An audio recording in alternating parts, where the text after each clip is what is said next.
할렐루야 선교를 하는 데이비드 김 선교사입니다. 일주일 만에 다시 보게 됐네요. 자, 제가 요즘 뭐하죠? 알기 쉽게 푸는 성경 속 전쟁 이야기 기억하십니까? 자, 그 세 번째 시간 오늘 아주 기가 막힌 드라마가 펼쳐지는 그 전쟁 속으로 여러분들을 초대하겠습니다. 기대해 주시기 바랍니다. 좋아요와 구독을 눌러주세요. 할렐루야.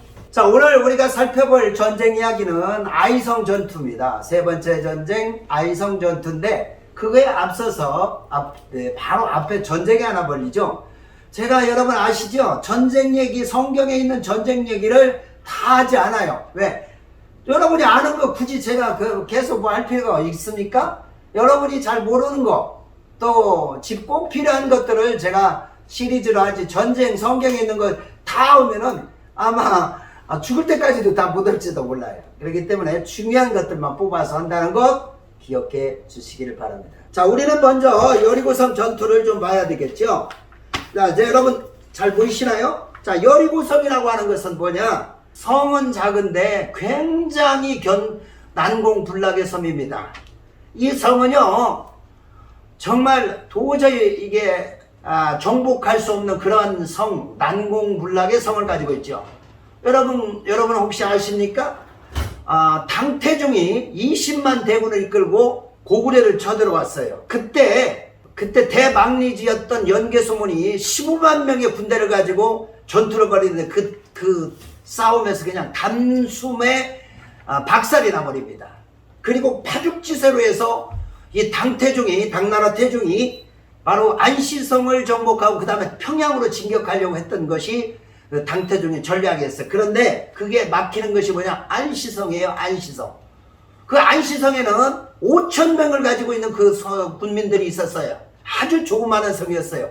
그런데 당태종이 20만의 군대를 이끌고 그 안시성을 공격했는데 그 성을 정복하지 못합니다.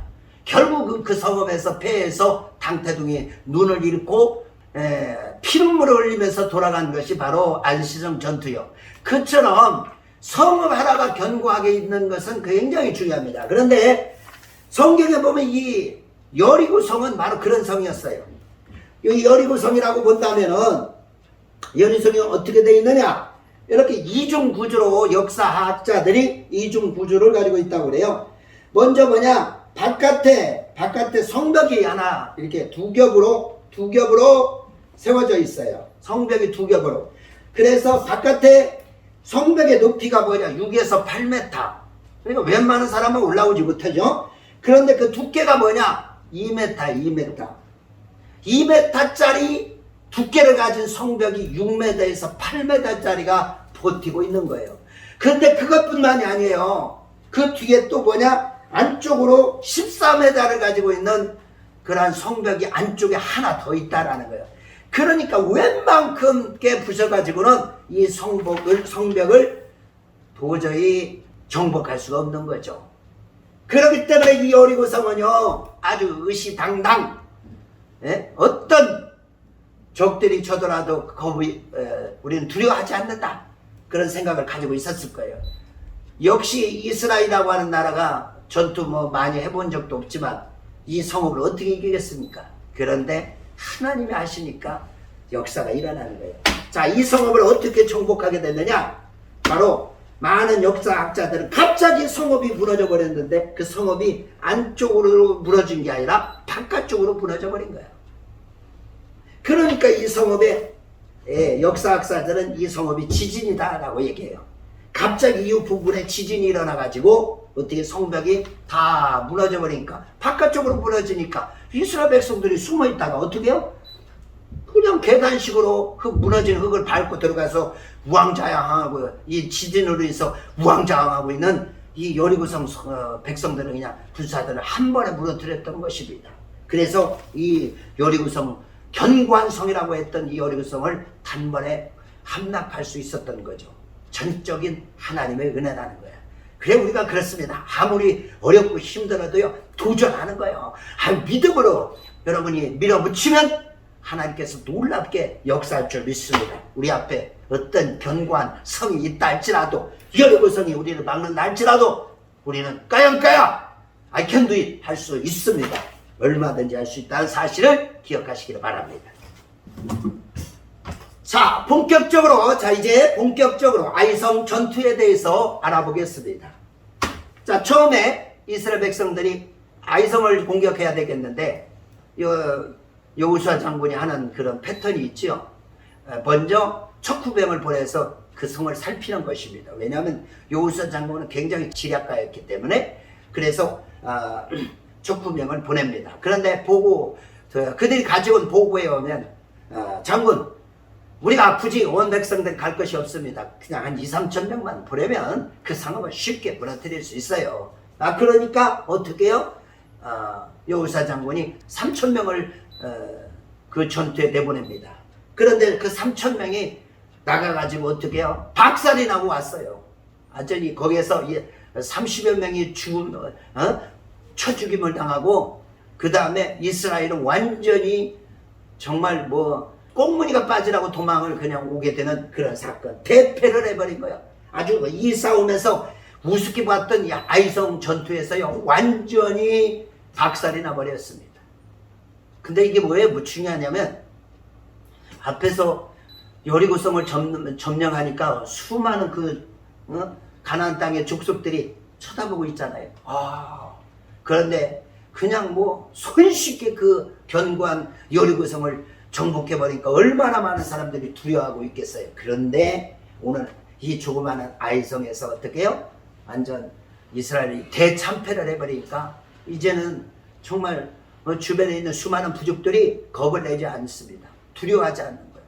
그러니까 이제 사기가 이스라엘은 완전히 떨어지고, 주변에 있는 가나안 족속들은 막 이제 사기가 올라가는 그런 시점이 돼버린 거예요. 그러니까 전쟁의 한 번이 승패가 얼마나 중요한가를 우리에게 보여주고 있는 거죠. 자, 그러면 여러분, 왜 이 전투에서 이스라엘 백성들이 그렇게 대패를 할 수밖에 없었을까요? 그것은 첫 번째는 하나님의 진노였다라는 거예요. 하나님이 안 도와주신 거예요.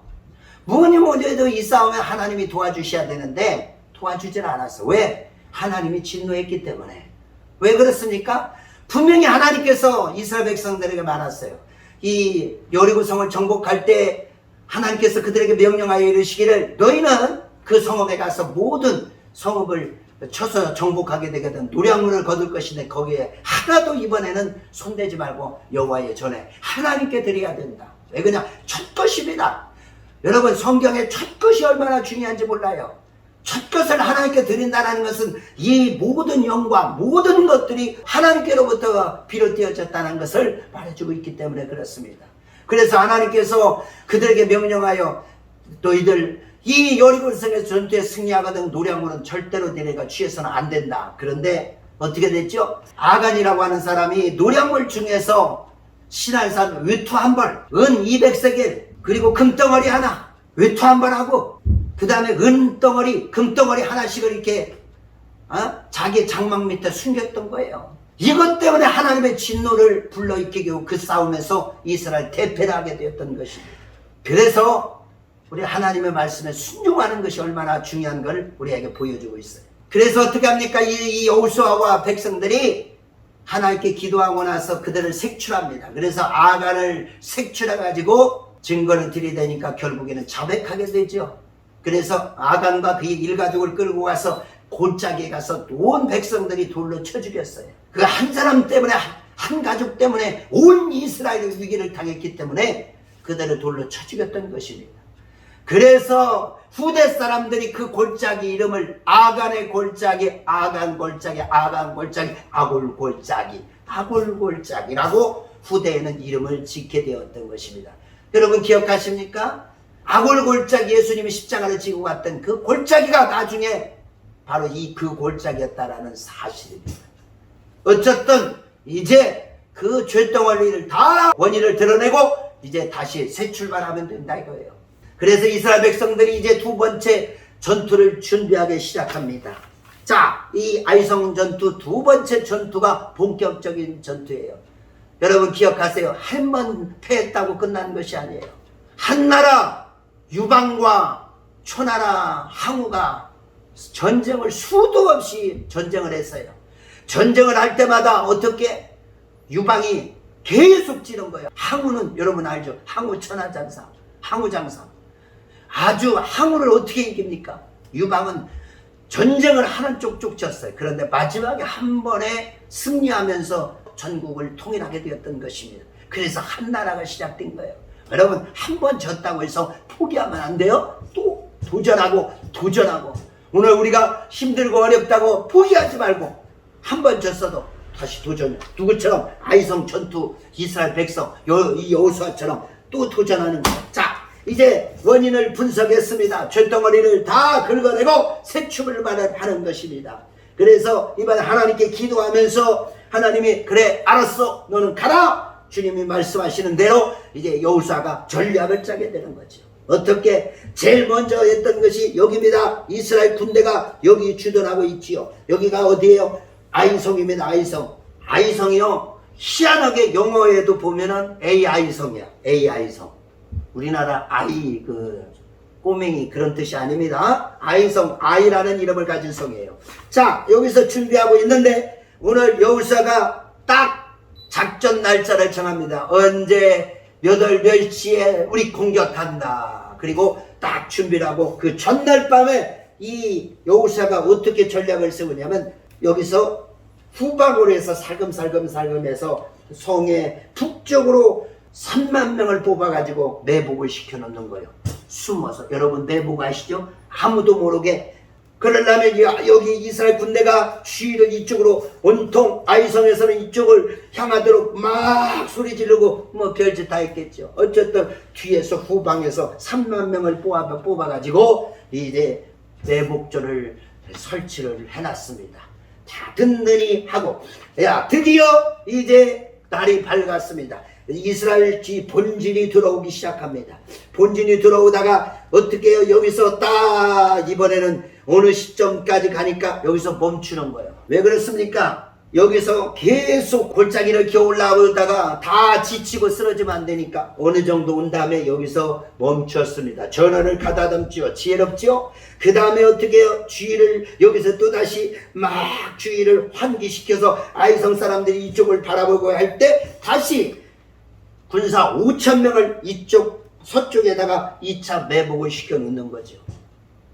자, 5만 명이 북쪽에 배치하고 있고요. 그 다음에 5,000명이 이제 서쪽에 배치하고 있습니다.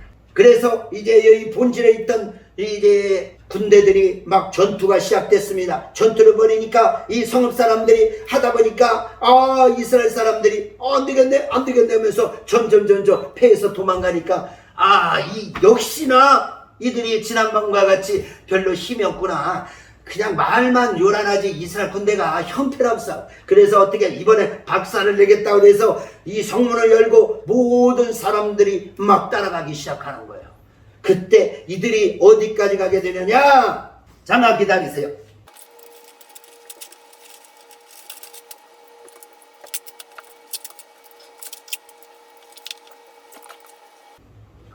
자, 이제 어떻게 되느냐? 그래서 이 매복하고 있던 팀들이 가서 성문을 공격하니까 양쪽을 공격하니까 이게 꼼짝만 해요. 그래서 더군다나 이 성읍은 비어있죠. 이 군대들이 막 도망가니까 이 아이성에서 문을 열고 쫓아오기 시작하는 거예요. 자, 그런데 한참 여기서 전쟁이 붙어서 싸움이 일어나는데 성읍에서 이게 뭐죠? 불이 피어오르는 거예요. 성읍이 불타고 있습니다. 왜 그러냐면 매복주들이 이 성읍을 단순히 정복하고 불을 질렀던 거예요.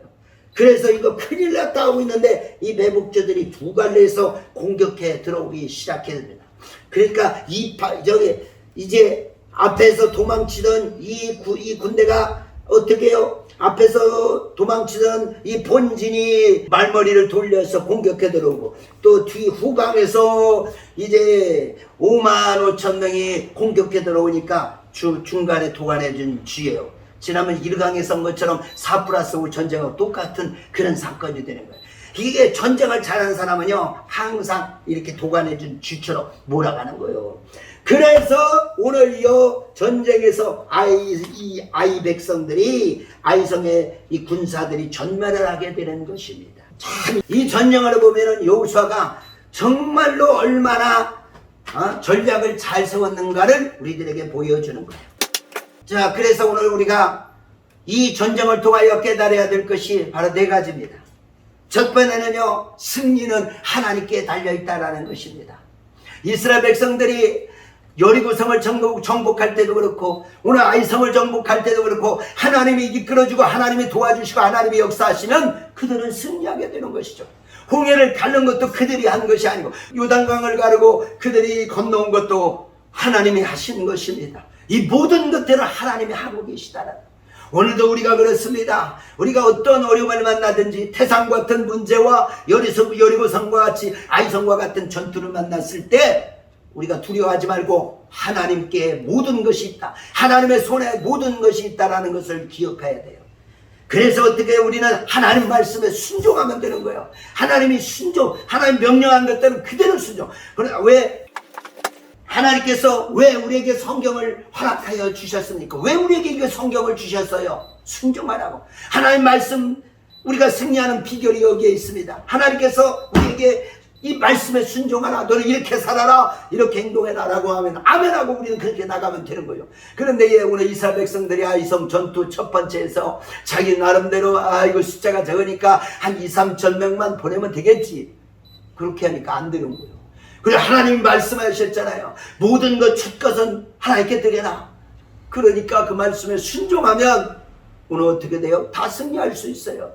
그런데 이유가 뭐든지 막 불평하며 그러면은 아무것도 되지가 않습니다. 여러분, 두 번째 전쟁부터는 노략물, 오늘 아이성 전투의 노략물은 이스라엘 백성들이 다 취했던 것을 보게 됩니다. 하나님이 계속해서 우리 것을 뺏어가려고 하는 것이 아닙니다. 모든 승리가 하나님으로부터 되어졌다는 것을 주님이 원하시는, 그게 첫 것을 드리는 거예요. 그래서 나는 11조는 첫 것의 개념이라고 하는 거예요. 하나님으로부터 모든 승리가 왔다라는 표현할 수 있는 것이 11조다. 저는 그렇게 강력히 주장하고 싶습니다. 그래서 우리는 기억해야 됩니다. 승리는 하나님께 있어. 그러니까 우리 하나님 말씀에 순종하는 자가 되자. 두 번째, 이 아이성 전투를 통해 우리에게 말씀하시는 두 번째 메시지는 뭐냐? 최선을 다해야 된다는 것입니다.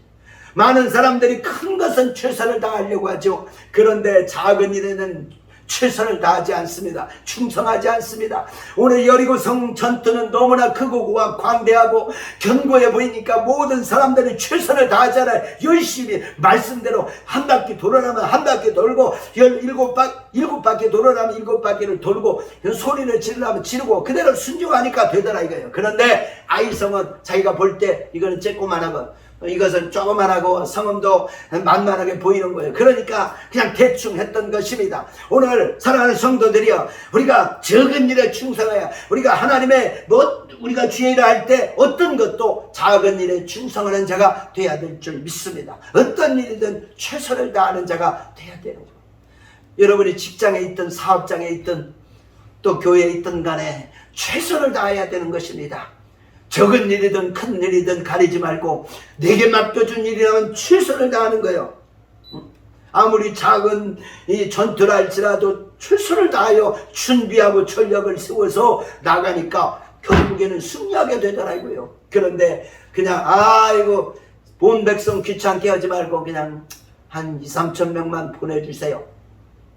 그러니까 어떻게 여호수아 장군 다 나가지도 않고 그냥 3천 명만 보냈던 거예요. 최선을 다하지 않는 자에게 하나님의 역사라는 없습니다. 정말 여러분이 하나님이 역사하시는, 하나님이 쓰시는 위대한 사람이 되기를 원한다면 여러분은 항상 최선을 다하시기를 바랍니다. 그동안에 우리가 부족했던 것이 바로 이거 아닙니까? 정말로 우리가 적은 일이든 어떤 일이든지 최선을 다하는 거예요. 오늘 하루에 대해서 최선을 다하는 것이고요. 내게 맡겨진 일에 대해서 최선을 다하는 것입니다. 내게 주신 직분을 가지고 최선을 다하는 것입니다. 불평하고 원망하는 것이 아니라 최선을 다하는 것이죠. 그 다음에 세 번째는 뭐냐? 바로 교만치 말라는 것입니다. 교만하지 말아야 돼. 오늘 첫 번째 교만한 사람들이 누구예요? 이스라엘 백성들이야.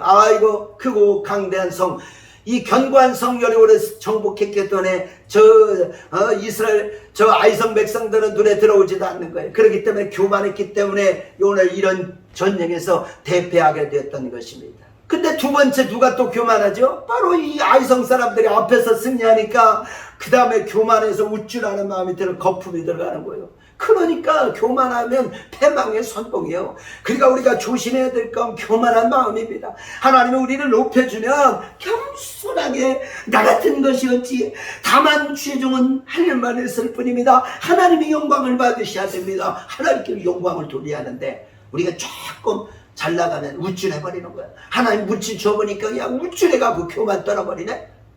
하나님이 그냥 집을 주셨더니 그냥 그러면 하나님이 다 뺏어가는 거예요. 여러분, 우리가 정말 쪼그라들기를 원하신다면 교만하면 되는 거예요. 그러나 우리가 승승장구하고 정말 우리가 믿음으로 전진하기를 원하신다면 우리는 겸손한 자가 교만치 말고 정말 항상 겸손한 모습을 유지해야 될 줄 믿습니다. 마지막으로는요, 오늘 이 전쟁이 우리에게 보여주는 것은 한 사람의 그 행동이 얼마나 중요한가 하는 것입니다. 여러분, 아간이라고 하는 한 사람 때문에 오늘 이스라엘 전체의 공동체가 무너졌습니다. 한 사람이 잘못함으로 인하여 오늘 부족이 망하고 그 국가가 망할 수도 있다는 것입니다. 오늘 교회의 성도 한 명이 잘못하게 되면 그것 때문에 오늘 교회가 무너질 수가 있고 나라가 무너질 수 있다는 사실을 기억해야 될 줄 믿습니다. 여러분, 한 사람이 그만큼 중요합니다. 어떤 사람은 그래요. 나 하나쯤이야. 괜찮아. 여러분, 비행기가 추락하는 것은 많은 것 때문에 추락하는 것이 아니에요.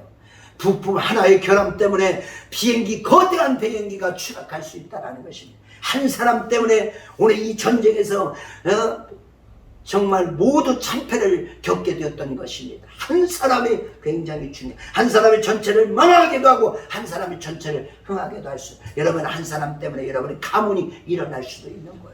여러분, 한 사람이 기도함으로 인하 우리의 대한민국이 일어날 수도 있다는 것입니다. 그렇기 때문에 우리 한 사람이 정말로 자기의 주어진 역할 속에서 최선을 다할 때 하나님의 놀라운 역사가 일어날 줄 믿습니다. 말씀을 마무리합니다. 하나님이 왜 이런 전쟁을 성경에 기록했을까요? 그것은 이 말씀을 보고 너희가 깨달아난 거예요. 우리가 전쟁 얘기하려고 하는 것도 아니고 전쟁의 기술을 배우려고 하는 것도 아닙니다. 다만 이 전쟁 이야기를 통하여 하나님께서 우리에게 진정으로 우리에게 말씀하고자 하는 것들을 잘 깨닫고 여러분의 삶의 여러분의 삶의 속에서 그 말씀을 이루어가며 실천해 나가는 우리 모두가 되면 하나님의 놀라운 역사가